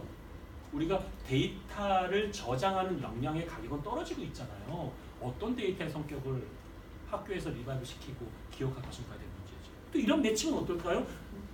저는 이제 고대에서 10년 이상을 공부했으니까 사실은 뭐 장소마다 뭐 다람쥐길 지나가면 뭐 또 옛날 때 생각나고 뭐 그래요. 뭐 어디 앉았던 기억나고 졸업사진 찍기 기억난단 말이야. 그러면 내가 앉았던 이 자리에 내가 이제 만약에 선배로 여기 앉아있으면 이 사람과 내가 만날 인연은 전혀 없지. 근데 내가 즐겨 앉았던 자리에 후배인 이 사람이 앉았다면 이 사람과의 관계 채널을 연결해주면 어떨까? 그것도 어렵지 않은 거잖아. 근데 그 관계는 무슨 의미를 가질까가 중요하겠지. 그리고 그 관계를 무슨 의미를 가지고 생산적이고 재미있게 사람들이 유행한 서비스를 제공할까 더 재미난 일, 더 중요한 일이겠죠. 그죠? 그럼 내가 오늘 숙제를 내는 거야. 종이다 꺼내. 여기 앉은 사람의 그 다음 사람이 앉은 선배와 후배의 관계를 어떻게 신한그룹의 도메인의 난리지로 재해석해서 그린다고 그려봐.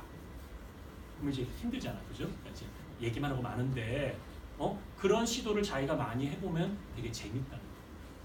여기에 앉았던 선배와도 나도 인연 아니냐? 오키스주도 인연되네.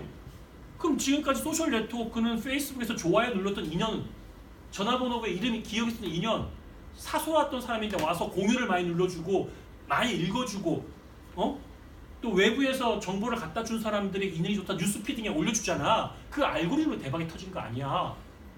그럼 계속 페이스북 할 거냐고. 우리가 좀 만들어야 될 거 아니야. 책상 인연 만들자고. 사물 기반의 인연이잖아. 생각들지 않아? 남산에 가면 1963, 1969가 있나? 촛불인가 뭐 있잖아. 내가 한때 자주 갔거든. 런치타임 하러. 그때 같이 있던 애들 다 뭐 아줌마 되고 뭐, 그지?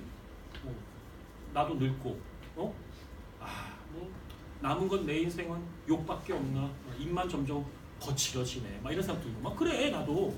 그런데 그 위치에 분명히 내가 존재하고 앉았었단 말이야. 거기에 내가 우리 아버지가 앉았었는지 누가 앉았었는지. 근데 우리가 어디를 가면 어느 누가 와서 앉아서 밥을 먹었다라고 방송에 나왔다고 잘난 체 하잖아. 그 잘난 체를 좀 개인화시키자고 내 삶의 역사 속으로 불러들이자는 거지. 그게 뭐 어렵겠어. 그럼 이제 거기를 하기 위해서 인스타그램 할 때 위치를 넣고 시간을 넣어서 시간을 가지고 동태적으로 올릴 때 다 올라갈 수는 없잖아. 내가 유명한 맛집에 가서 앉아서 밥을 먹었다는 의미가 인스타그램에 올렸어. 시간이 있잖아. 그 다음에 뭐 걔가 주면은 API 값을 불러왔어. 이미지도 예뻤어. 10년이 지났어. 여기에 또 다른 사람이 앉았어. 그 사람과 이 컨텐츠와의 연관성과 관계성은 무슨 기준으로 노출시키는 결정을 내리겠냐는 거지.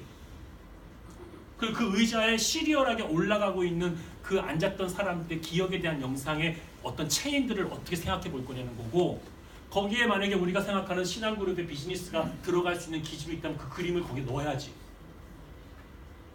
그죠? 여러분들이 지금 하고 있는 일과는 이런 얘기들은 너무나 동떨어져 갖고 무슨 하성 얘기처럼 들릴 수 있겠지만, 여러분들 앞으로 5년 살다 죽을 사람들 아니고 50년 이상 살 사람이기 때문에 제가 이야기하는 것들이 어느 날인가 그때 얘기했던 얘기가 이렇게 비즈니스도 대박이 터졌네? 아마 그럴 날이 있을 거예요. 제가 지내보니까 그런 게 많이 생기더라고요. 여튼 그래서 줄을 하나 긋는다는 것을 가지고 우리가 관계를 연결하고 사물을 연결하는 얘기를 내가 지금 계속 하고 있는 거예요. 이러한 것들이 생각할 수 있는 이런 많은 것들의 마케팅적 요인이 있지 않을까 하는 것이니까 여러분이 고민해 보시고요. 그래서 이제 그로스 해킹이라는 뜻을 해서 데이터를 분석하고 마케터가 디벨로퍼랑 같이 그로스 이제 성장에 대한 해킹을 한다는 거죠. 그래서 요거 이제 한번 읽어볼게요. 요 앞에 분 한번 읽어주실래요? 저기 선생님 읽어주실래요? 크게 그로스 해킹은? 그로스 해킹은 사용자의 행동 패턴을 데이터로 추출하고 수집된 데이터를 분석한 후 창의적인 마케팅 전략을 세워 회사를 급성장시키는 것을 말합니다. 그로스 해킹이란 잠깐만요. 라이언 홀리데이가 쓴 책이에요. 그래서 기회가 한번 보시면 좋겠어요. 그 다음 읽어주세요. 그로스 해킹이란 전통적인 마케팅 대신 검증 가능하고 추적 가능하며 확장 가능한 방법으로 대체하는 사업처입니다. 그렇죠. 마케팅에 대해서 데이터 기반으로 하는 거라서 전통과 다르다고 설명하는데 책을 보면 훨씬 더 설명이 잘 돼 있으니까 보겠습니다. 그래서 뭐 마음 같아서는 이왕 얘기했으니까 책 다 읽어갖고 줄치고 벗어 1장 책 때부터 한번 분석해보자. 이러면 참 재밌겠죠, 그죠? 근데 이제 안타깝게도 제가 이제 또 그렇게까지 하면은 또 우리 또 힘든 학생들도 있을 것 같고 해서 하지 않겠지만 다음에 또 인연이 되면 우리들끼리 스터디 그룹을 만들어서 교수님 좋은 책이 있습니다. 원서 번역합시다. 이런 거 하지 말고 머리 아파 번역하려다. 그지? 좋은 책에서 갖고 옵시다. 교수님 밑줄 3번만 쳐주세요. 우리도 6번 쳐갖고 오겠습니다. 밑줄 치는 거 하고 싸웁시다. 각자 해석한 거 얘기해 봅시다. 그거 우리 무슨 어떤 인터넷 공간에 같이 올려놓고 해봅시다. 이럴 수도 있잖아. 그치? 우리가 1인 방송하면 뭐 하겠어? 그룹 방송 그런 거 해야지. 안 되니까. 그러면 누군가 그런 걸 보면서 문학 서적을 공부하든 뭐라든 일반인들이 보고 신앙 그룹의 사람들이 보는 걸로 하면서 보면서 자기들의 이해도를 높이고 유튜브에 올리면 누군가 또 보고 그게 또 될 수도 있는 거잖아요. 그죠? 그러니까 이런 새로운 것들을 그러면 계속 찾아가고 하면 삶의 매너리즘에 좀 덜 빠지고 우울증도 덜 빠지고 좋아요. 정신에도 좋고 그래서 그런 거 건설적인 거 많이 찾아보세요. 자, 그 뒤에 학생 읽어주실래요? 그리고 빠르게 좀 할게요. 제가 설명 더 해야 되는데 시간이 없어서. 기존의 마케터들이 브랜딩과 마인드 공유 같은 모호한 개념들을 추구한 반면 그로스 해커들은 지표와 ROI를 기반으로 서비스 이용자와 함께 성장, 즉 데이터 지표로 말하는 신개념 마케팅 활동이 바로 그로스 해킹이며 데이터를 활용한 가치가 더욱 빛나게 될 미래에 더 잘 맞는 새로운 접근 방법. 사실은 데이터인데 데이터 드리븐 소사이어티, 데이터 드리븐 마케팅 액티비티 이런 거잖아요, 그죠? 근데 이제 데이터가 드라이브 하는 건데 좀 더 이 사람들은 좀 더 이제 좀 더 멋있게 또 데이터가 그냥 단순한 도구가 아니라 이것 자체가 어떤 우리의 사고 방식까지 영향을 미치겠다 그런 거죠. 저는 되게 철저하게 조금 이렇게 남다른 생각들을 많이 해보려고 하고 뭐 현실에 이게 서비스가 될 때는 얼마나 많은 부딪힘이 있고 갈등이 생기고 문제가 생길 걸 알고 있지만 뭐 여기에 있는 앉았던 학생이랑 연결해서 친구를 만들려면 여기다가 무슨 태그를 올려야 되고 연결점을 해야 되고 개인정보를 어떻게 보여야 되고 여기에 있는 친구랑 뭐 고대라고 하는 이름으로 연결시켜주면 좀 재미없잖아. 학연이란 지연사회에서 새로운 어떤 관계로 해줄 것인가, 그 관계는 무엇일까, 어떤 포인트에 알람을 줘서 알려주는 게 좋을까, 그래서 이들이 만나면 어떤 것에 시너지 날 거라 예상이 되어질까, 뭐 이런 것들에 대해서 생각해 볼 수도 있겠죠. 사실 그래요. 저는 제가 졸업한 학교에 돌아가고 싶을 때도 있는데 사람이 있어야 돌아가는 거잖아. 갔더니 건물 다 바뀌어 있고 사람 하나도 없어 이제 다 졸업해서. 같이 박사 공부했던 친구들, 박사 깡통할 때 있던 것들 다 새 건물 젖어버려. 내가 맨날 앉아가지고 뭐 커피 마시고 논문 쓰고 지도 교수 때 깨지고 와가지고 막 씩씩거리고 했던 것들, 또 심지어는 제가 술 먹고 한 번은 이렇게 취해가지고 옛날 때 대도관에서 대학원 도서관과 앞에 예쁘잖아요. 석조 건물에 거기에 이렇게 동그란 무덤같이 생긴 아주 가시가 단단한 게 조그만 게 있어요. 술 먹고 거기다 점프를 해가지고 좋다고 젊었을 때. 아침에 일어났더니 여기가 막 그 자실구레인데 다 막 기스가 났더라고.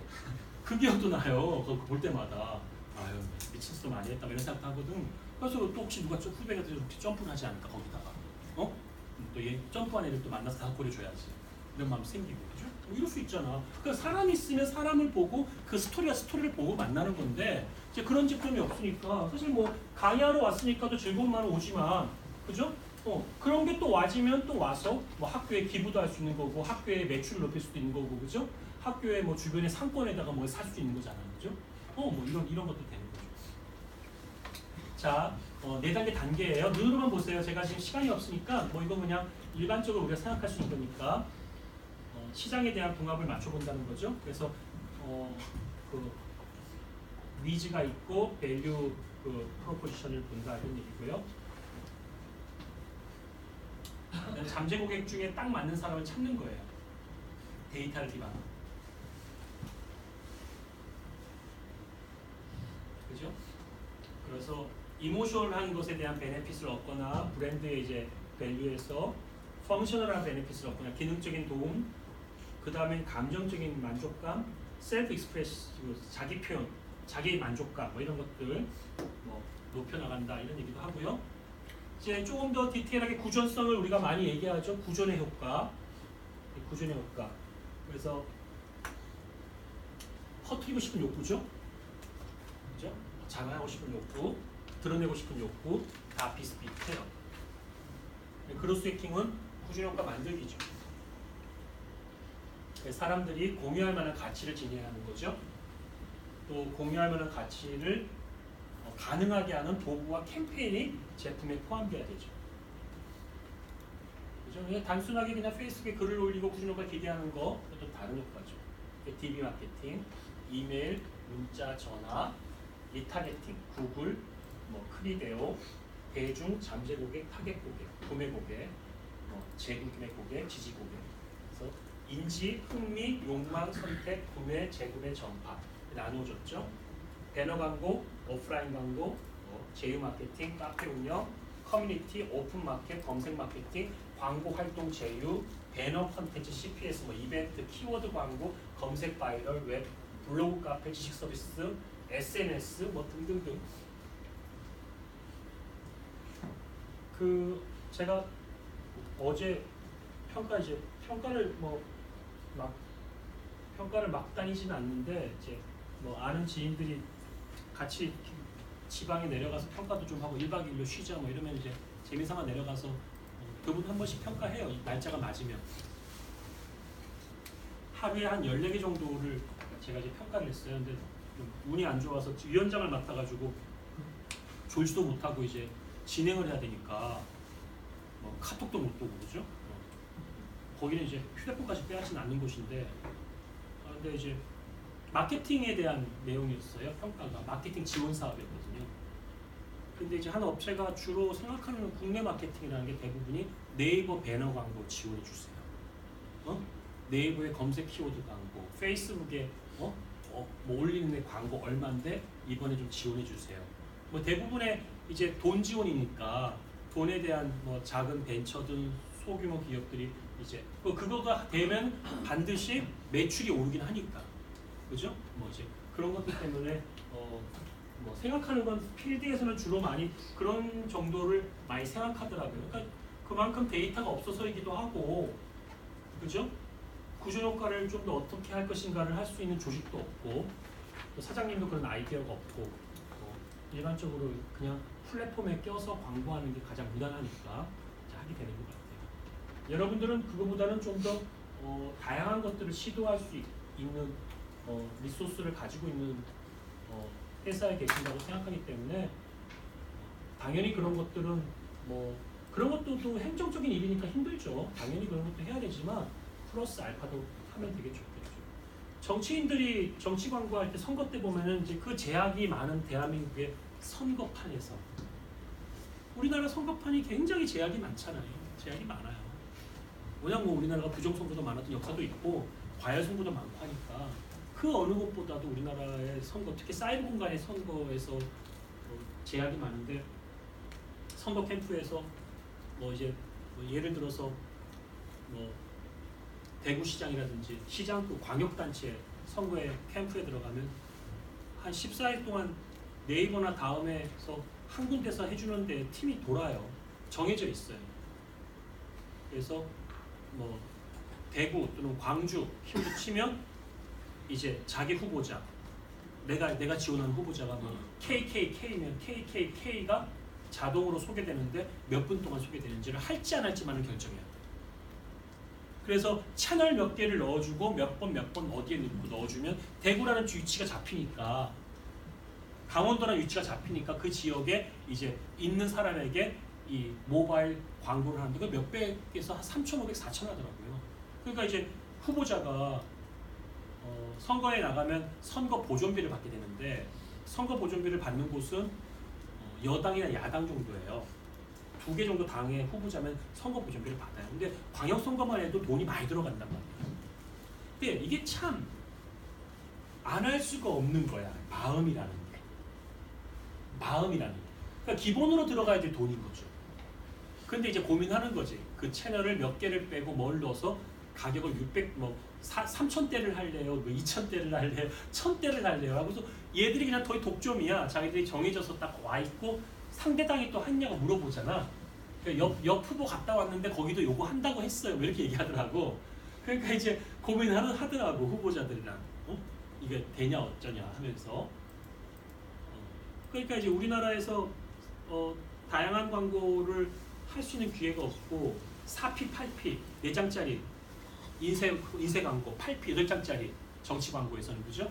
그 다음에 뭐 이런 인터넷 광고도 정해진 데에서 해서 더 이상을 못하게 하고 있고, 그죠? 뭐 그 외에 폐쇄형망에서 한다는 건 자칫 잘못하면은 뭐 루머를 퍼뜨리고 했을 때 큰 문제가 생길 수 있으니까 우리 의심이 많고 하니까 서로 갖다 맨날 고소고발도 많이 하고 우리나라처럼 많이 한 데가 없잖아요. 그래서 이제 뭐 이런 것들이 하지 못한 국민 참여는 점점 안 되고 지들끼리 참여하고 지들끼리 싸우고, 지들끼리 참여하고 싸우는데 지들끼리 이해관계가 있는 사람들이에요. 선거 캠프에서 수고했으니까 자리가 약속되어진 데거나 선거 캠프에 수고를 했으니까 그 후에 뭔가 편리를 본다거나 조금이라도 없으면 우리처럼 먹고 살만한 사람들과 가겠냐? 안 그래요? 여러분 회사도 바쁜데 거기 가서 뛰겠어요? 휴직 내고? 안 그럴 거 아니에요. 근데 우리 삶에 지대한 영향을 미치는 건 정치거든. 국회의원 한 사람이 갖고 있는 파워가 얼마나 크고 시장이 갖고 있는 파워가 얼마나 커.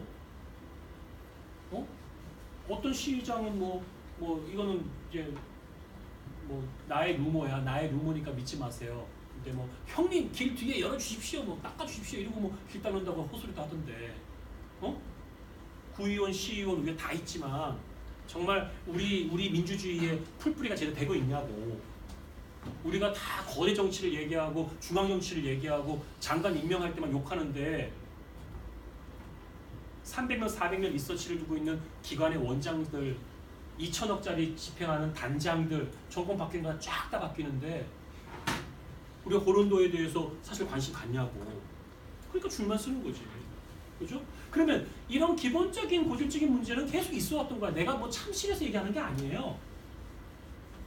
있었던 거야. 근데 이렇게 기술이 발달됐는데도 이게 안 되잖아. 제도적으로 정치인들이 막아서도 안 되는 것도 있지만 그래도 우리나라가 어떤 나라예요? 옳건 그르건 간에 국민들이 촛불을 들어가지고 정권도 바꿨잖아. 그건 정말 대단한 일이잖아. 전 세계 역사 속에서 그건 진짜 대단한 일이야. 그런 경우 되게 없어. 나 그때도 막 전쟁 난다고 되게 걱정했어요. 왜냐하면 뭐 대통령이 뭐 안 하면 국가 내란 나는 거지 뭐. 상대도 내란이라고 하고 경찰들 세우고 어떻게 될지 모르는 거야. 그 의사결정에 따라 가지고. 근데 우리가 그런 힘은 가지고 있는데 디테일이 살아있냐는 거죠. 에스파니아 같은 데는 민주주의를 네트워크로 한단 말이야. 근데 우리는 이제 그런 거 얘기하자면은 제대로 할 사람도 없고 뭐 하려고 하는 걸 제대로 알지를 모르니까 또 하려고 위험이 많잖아. 왜냐면 사람들이 막 죽이고 살리고 싸우는 정판에 룰을 바꾸는 게 얼마나 어렵겠어. 그거 굉장히 어려워요. 제가 챌린저 가짜뉴스 챌린저 했다고 했잖아요. 75개 팀이 들어가 싸웠는데 3개 팀이 남았어요. 그래서 1년 딱 끝나고 장관상 2개 받았어요. 제가 이제 2등 했습니다. 처음에. 그래서 장관상 2개, 그 다음에 해서 이제 남서울대학교 그 다음에 줌 네트워크, 줌 인터넷 팀, 누아라고 하는 팀, 3개 팀이 남았고 이제 카이스트는 5등을 했었고 또 다른 한 팀이 인태상을 받았는데 이 두 팀은 이제 그냥 수상만 하고 그 다음 경진대회에 못 들어가요. 자격이. 그냥 자격은 3개 팀이 받는 거야. 3개 팀이 받고 15억을 줘요. 1년 동안 연구를 해서. 상금 선택인데 과제로 줘요. 그러니까 2019년 올해 연구를 제가 지금 하고 이제 1등에서 하는 건데 1년 동안 똑같은 문제를 또 다시 싸우는데 처음에 문제는 ROC라고 하는 값을 전문가들이 모아서 게임의 룰을 잡아서 탑다운으로 줬잖아요. 탑다운으로. 두 번째는 이제 우리가 이 취지가 아름다우니까 과기정통부에서 최초로 R&D 챌린저니까 니들끼리 모여가지고 엔지니어들끼리 모여서 바텀업으로 니들의 경쟁의 룰을 잡으라 했어요. 이해가요? 그러니까 이제 우리가 UFC 싸움을 하는데 발차기를 넣을 거냐, 주먹만 넣을 거냐, 그라운드 기술을 넣을 거냐, 이빨로 깨물어도 되느냐에 대한 룰을 잡는 거야. 룰 잡아놓으면 이제 못 건드는 거야. 그러면 이제 한쪽 팀은 보니까 댓글 분석이 잘하는 팀이고,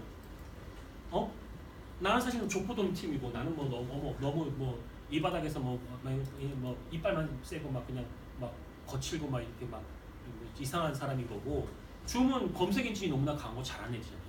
근데 내가 팀을 이제 그때 돈이 팀을 짜서 팀원들을 하라고 하고 나 다시 방학이니까 외국 나가 있었어요.